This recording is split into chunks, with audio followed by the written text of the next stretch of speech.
ওনাদের কতগুলো সন্তান ছিলেন? ওনার 2 ছেলে 1 মেয়ে। তারা আপনার সাথে বয়সের পার্থক্য? আমার সাথে বয়সের পার্থক্য, আমার আপু মনি যে ছোট ভাইয়া, বড় ভাইয়া তখন আরব বাংলাদেশ ব্যাংকে চাকরি করে, আর ছোট ভাইয়া তখন কলেজে পড়ে। আমার যতটুকু খেয়াল আছে ছোট ভাইয়া তখন কলেজে পড়ে, আর আপু মনির বিয়ে হয়ে গেছে।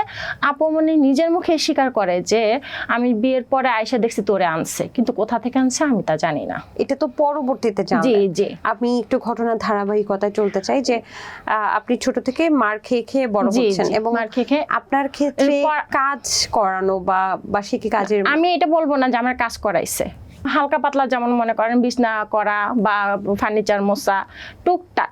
হ্যাঁ, বুয়ারা যদি না থাকছে তখন হয়তো ঘরটার মুছছি, ভারী কাজ কখনো ওরকম ভাবে করে না। আমি মনে করব কাজের জন্য না, মানে তারা ওইভাবে নির্যাতন করে নাই যে কাজ সারাদিন কাজ করো, তারা শারীরিকভাবে মানসিকভাবে সর্বক্ষণ নির্যাতন করতো। মানসিকভাবে বলেন গালাগালি সব সময়।